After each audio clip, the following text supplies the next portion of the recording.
El momento de Alejandra Casanova, ¿sí? Donde ella en la columna que tiene siempre aquí en Crónica para una ciudad mejor, una vez por semana te cuenta de lo que significa, de las actividades, de lo que es ser acompañante terapéutico. Buenas tardes amigos. Les recuerdo que mi nombre es Alejandra Casanova y en el bloque de salud de esta semana vamos a hablar de la buena muerte. El final de la vida que nos puede llevar a una buena muerte. ¿Cómo podríamos lograr esto? El tema de la muerte es un tema complejo para quien debe afrontarlo, por lo desconocido y por lo temido que significa la propia muerte. Esta situación, más de una vez inesperada, pone en contraposición varios factores.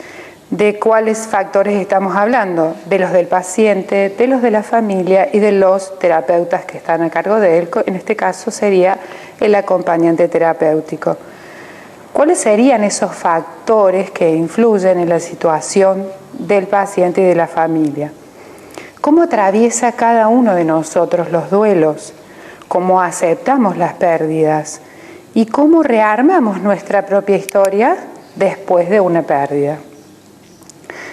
Freud nos decía que nuestra propia muerte es inimaginable. ¿Por qué? Porque tanto el hombre primitivo como el hombre actual no ha superado todavía la posibilidad de la propia muerte. Es decir, que se conserva en nuestros genes la idea de la inmortalidad.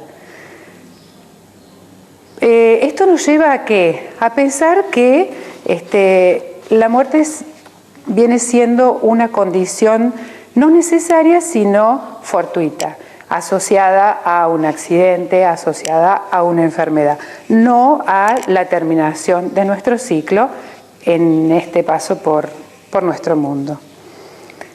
Cuando el hombre primitivo vio morir a alguien de su propia especie, sintió dolor, y ese dolor lo puso frente a su propia muerte. Es allí entonces donde él sí toma conciencia de que su vida podía terminar también. Esto le genera sentimientos encontrados. ¿Cuáles serían? Cada una de esas personas que partía, que él veía partir, se llevaba un trozo de su propio ser, de su propio yo, de su ego, ¿no?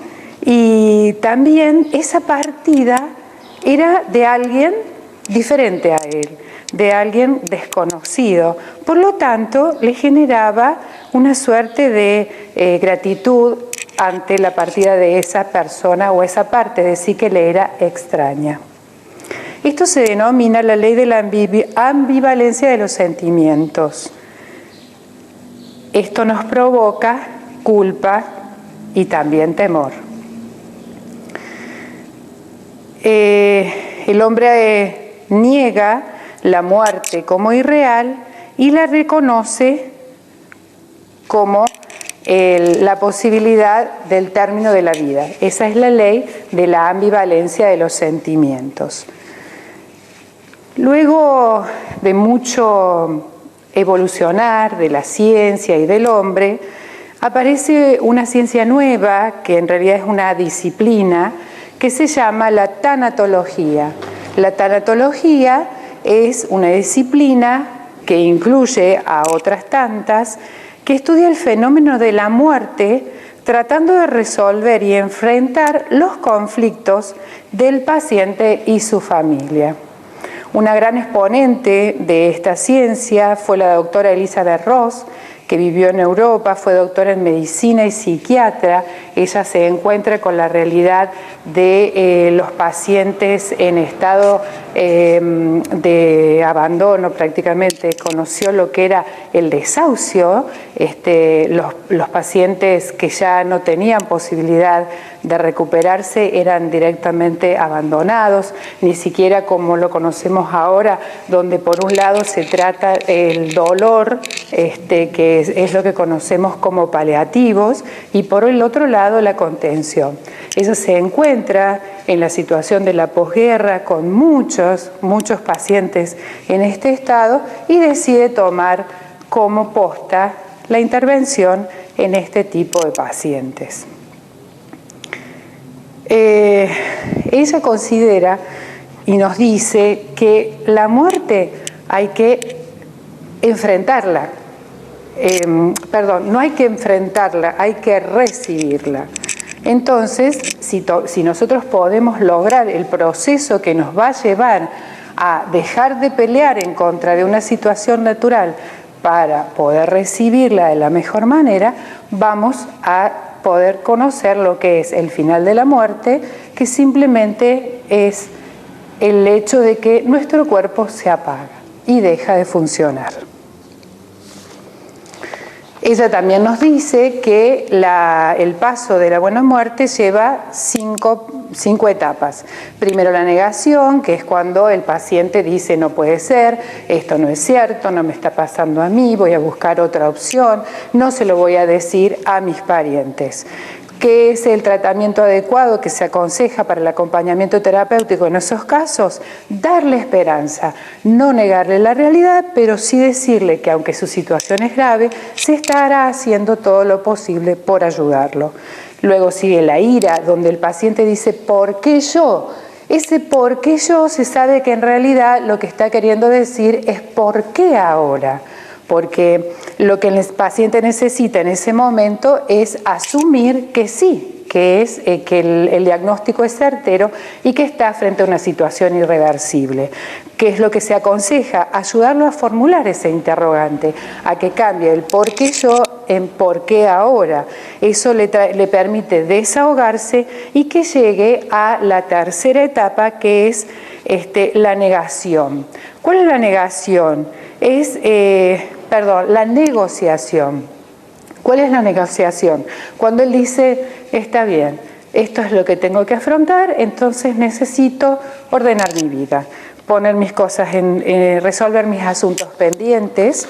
Para eso lo que se aconseja es que si el paciente necesita hablar y conocer sobre el dolor, hablarle sobre el dolor, preguntarle qué es del dolor lo que le da temor. Si quiere preparar su último deseo o decir qué es lo que quiere que se haga con sus restos a posterior de su muerte, escucharlo y ofrecerle ayuda incluso profesional con quien sea necesario para que él pueda lograrlo. Y si teme la muerte, también escucharlo y siempre tratar de que la persona pueda expresar ¿cuál es el temor a la muerte? ¿A qué de la muerte? Eso lo va a llevar a una depresión que es inevitable porque necesita llorar su pena, porque está aceptando su realidad. Y luego la aceptación que le permitirá despedirse de esta vida en paz. A todo esto nos queda la familia.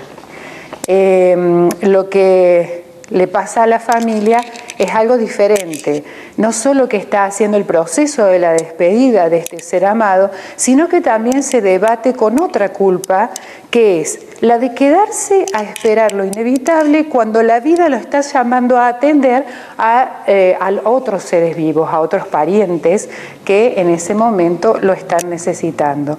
Por lo tanto, desea marcharse. Hay otras posibilidades, que es cuando la persona se queda y se aferra, está allí con una presencia incluso invasiva hacia el paciente porque no lo deja irse, porque sabe que es algo que va a perder para siempre. En ese caso lo que se aconseja es mitigar ese sentimiento de culpa. Si la persona decide retirarse de esa situación, asegurarle que se vaya tranquila, que su familiar no va a morir solo, que va a estar acompañado. Recordarle que la buena muerte es eso que habíamos dicho antes, el pacífico cese del funcionamiento del cuerpo humano y en la medida que sea posible y necesario, por supuesto que el paciente pueda ser derivado a su casa y allí estar rodeado de su familia para que todos puedan tener este paso de la forma más saludable posible.